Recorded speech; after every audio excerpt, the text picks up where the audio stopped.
ሮቤል እንደ መያዙን ሰው እየመጣ እንደሆነ ሲያቅ እጅግ ይደነግጣል። ሮቤል አሁን ላይ ሉሲን ለማነው ደውለሽ እየተናገርሽው? እንዴት እንደዚህ አይነት ነገር ታደርጊያለሽ? ስንቴ ይቅርታ አደረኩልሽ። አንቺ ግን ቆይ ምንድነው አይገባሽም ወይ? ስንት ነገር አደረግሽ። ልትመችኝ ስትይ አስጣልኩኝ። ይቅርታ አደረኩልሽ። ከዚህ በፊትም ገንዘብ ይዘሽ ልትወጭ ስትይ ካንዴም ሁለቴ በይቅርታ መልሽሻለሁ። አሁን ደግሞ ይባስ ብለሽ ለመጸዳጃ ክፍል ገብተሽ ደግሞ ስልክ ለማን ነው ያወራሽው? እንዴትስ ስልኬን አገኘሽው? ከየት ነው የወሰድሽው? በማለት ሉሲን ይናገራታል። ሉሲን ሩጦ ገብቶ ነበር ከሽንት ቤት ይዟት ጉትቶ ያወጣት። በዛን ሰዓት እባክህ ሮቤል ይቅርታ፣ አሁንስ ይቅርታው ይበዛል። ሲበዛም እኮ ማር ይመራል። ምን እያደረግሽ ነው ያለሽው? ስንት ነገር በይቅርታ ልለፍሽ። ምን ላድርግ ታዳ? ውሃ ከለከልከኝ፣ ምግብም ከለከልከኝ፣ ሁሉንም ነገር ነሳኸኝ፣ እጅጌን አስረቁጭ አደረከኝ። ታዲያ ምን አባቴ ላድርግ ብለህ ነው? ተገድጄ እኮ ነው፣ ወድጄ አይደለም ሮቤል። ውሃ እንኳን ብትሰጠኝ እኮ እኔ ካንተ ትእዛዝ ውጭ አልወጣም ነበረ።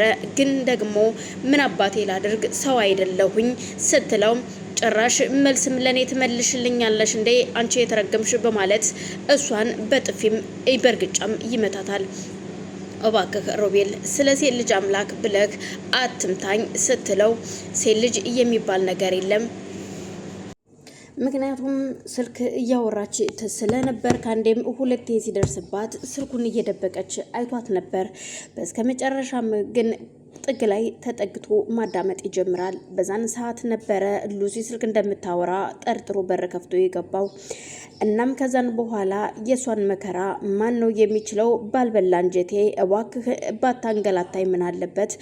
ሮቤል ግን ቆይ አንተ የሰው ፍጡር ነው ወይ? በማለት ሰዎችን በማሰቃየት ምንድነው የምትጠቀመው ጥቅም? ትለዋለች።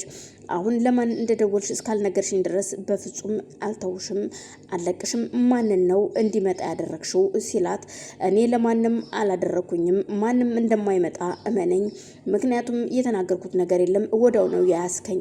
ስለዚህ ባከን ሮቤል ተወኝ በማለት ብትማጸነውም ሮቤል ግን ከጭካኔው አሁንም ቢሆን አልተመለሰም። ቤዛና ሳሚ አሁን ላይ ሉሲን ማስጣል እንዳለባቸው እያመኑ ነው። ግን በፍጹም አልተዋጠልኝም። ቤዛ ምን እንደሆነ አላቅም። ምናልባት እነዚህ የተረገሙ ሁለታቸው ተመሳጥረው እኛን ለማጥቃት ፈልገው ቢሆንስ ምን ታውቂያለሽ? በፍጹም እንደዛ ሊሆን አይችልም። ሳሚ እመነኝ፣ እኔ ባይኔ በብረቱ ያየሁት ነገር አለ። ሉሲ በሮቤል ቁጥጥር ስር ነች። እንደፈለገች መሆን አትችልም። ያቺ የምታውቃት ሉሲ አይደለችም ስትለው አይመስለኝም ግን ምክንያቱም ይህን ገንዘብ እኮ ይዛ የተሰወረችው ከሱ ጋር ተመሳጥራ ነው። እሺ ቅንጅርቴንም እንኳን ብናገኘውስ? በፍጹም ሁሉም አንድ አይነት ናቸው። ምናልባት ቅንጅርትም ቢሆን ከዛ ከተረገመ ጋራ ተመሳጥሯል። ለዚያ እኮ ነበረ ድሮ ሱራፌልን ሊገለው የነበረው ከሮቤል ጋር ስለተመሳጠረ ነው። እኔ የተቀየረ የተተወ መስሎኝ እንጂ ወድጃ አልነበረም እያቀረብኩት። ግን ከዚህ በኋላ ሉሲንም ሆነ ቅንጅርትን ማመን አልፈልግም። ግን እንዳልሽው ደግሞ እንድረስላት ካልሽ ምንም ችግር የለውም፣ እናያለን።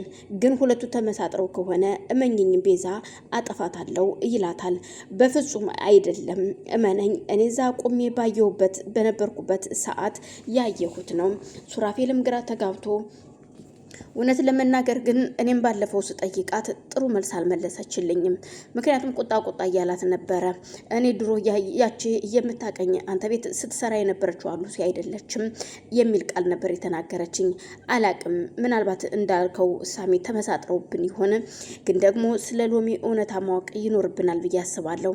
ምክንያቱም እኔ እንጃ ወይስ ዝም ብዬ እጅን ሰጥቼ ሃይምሮዬን ነጻ ባድርግ ይሻላል ወይ የሚል ሀሳብ ሲያመጣ፣ አንተ ደግሞ ሁልጊዜ ለምንድን ነው እንደዚህ አይነት ሀሳብ የምታስበው? እንዴት እንደዚህ ትላለህ? ይሄ ከዚህ ከጀርባ ምናልባት የሌላ ሰው እጅ ይኖርበታል እንጂ አንተ ሉሲን አልገደልካትም፣ ማለትም ሎሚን አልገደልካትም። ሎሚን የገደላት ምናልባት ሮቤል ነው።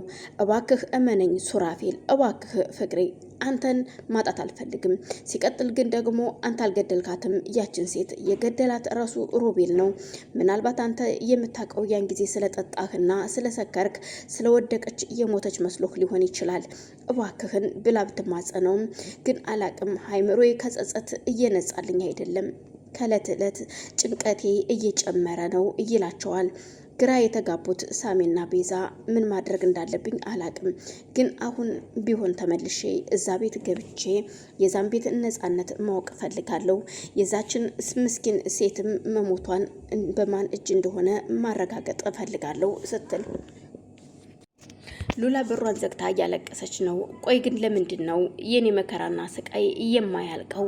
አሁን እንደዛ ነፍሰ ጡር ሆኜ ጊዜ ሳይደርስ እንኳን እንደዛ በጨካኞች እጅ ወድቄ እንደዛ ሁኜ ያለ ጊዜ የወለድኳትን ልጄን ደግሞ አሁን ይቺ ሴት ደግሞ ከየት ነው መታ የኔ ልጅ ለመግደል ያሰበችው? ቆይ ለምን በልጄ ትመጣብኛለች? ምን አይነት እየተረገመች ክፉ ሴት ናት ግን በማለት ልጇን እያባበለች ክፍሏ ቁጭ ብላ ታለቅሳለች። እዛ ጋር መርማሪ ፖሊሱም ሚስቱ እንደዛ አይነት ድርጊት አድርጋለች መባሉን ግልጽ ሆኖ ባይነገረውም ግን ከባለቤቱ አንደበት እንዳያችውና ሕፃኑን አስቀያሚ እንደሆነ ትነግረዋለች። እኮ አንቺ እየተረገምሽ እንዴት የሉላ ልጅ ልታዩ ቻልሽ? በማለት ነበር ነገሩን የጀመረው። እሷ ግን ምን ነው ያንተ ልጅ ስለሆነ ደብቀህ ምንም ተደብቀህ ሂደህ ከሷ ጋር ብትተኛም እንኳን ልጅ እኮ ተደብቆ የሚቀር አይደለም፣ አንድ ቀን ይወጣል፣ ይኸው ወጣ ደግሞ በማለት ስትነግረው፣ አንቺ ሴትዮ ግን እባክሽን ልትተኝ ትችያለሽ ወይ? ግን አሁን የከፋ ነገር ሳይመጣ አይነሽን ማየት አልፈልግም ሲላት በጣም ትደነግጥና አዎ እኔ ስለማልወልድልህ እኮ ነው አይደል ሌላ ሴት ሄደህ እየተኛኸው? አሁን ስለምንም ነገር ማውራት ስለማልፈልግ ካጠገቤ ዞር በይ በማለት ይናገራታል። እሷም ስደነግጥ ድጋሚ ሁለተኛ ዙር ውጪ ካጠገቤ እንዳላይሽ በማለት ሲያፈጥባት ተንደርድራ ከመኪና ወርዳ በሩን ዘግታ ሆ ምን ሆኖ ነው ግን ይህ ሰውዬ በጣም ተቀየረሳ ለምንድን ነው በማለት ተነስታ ትሄዳለች። ግራ የተጋቡት እነ ቤዛም የዚች ሴትዮ ነገር ግራ ጋብቷቸዋል። የሉላ ልጅ አባት ሌላ ነው። ምናልባት ሉላ አሁን ላይ ግራ የተጋባችው ቤዛም ሄዳ መርማሪውን ሁለተኛ ወደ ሉላ ጋር እንዳትደርስ ብለዋለች። ሉላ ከሰላምታ በስተቀር ምናልባት ያሰበችው ነገር ላይኖር ይችላል። ግን ደግሞ መርማሪው ምናልባት የሆነ ነገር ማስቦ ሊሆን ይችላል። ግን ቆይ ለምንድን ነው እንደዚህ እየተናገርኩትኝ በማለት እሷም ደግሞ በጎን ላይ ጸጸት ላይ ነች። አልገባኝም ግን ነገሮች እንዴት እየሆኑ እንደሆነ አላቅም። የዚህ ቤት መከራና ስቃይ፣ የቤተሰቦች የመበታተን መቼ ነው ግን ተሰብስቦ አንድ ላይ ሁነን የማየው በማለት ቤዛ አሁን ላይ ለብቻዋ ትተክዛለች። ሳሚ አሁን ላይ ወደዛ ቤት ለመሄድ ዝግጅት ላይ ነው። ምክንያቱም ሉሲን ማየት አለብኝ፣ ጠባቂዎቹን እንደው በደንብ መሰለልና ማየት አለብኝ። ከዛም በኋላ ገብቼ የሚሆነውን አያለው። ግን የተረገመ ደግሞ ምናልባት ቤት ውስጥም እኮ ሌላ ጠባቂ አስቀምጦልኝ ሊሆን ይችላል፣ ምን ይታወቃል በማለት ሉሲን መሬት ካስተኝቶ በእግሩ እየረገጣት ድምጽሽን እንዳልሰማ ስተነፍሽ እንኳን ቀስ ብለሽ ተንፍሺ የሚል ነበረ ንግግሩ። ሉሲ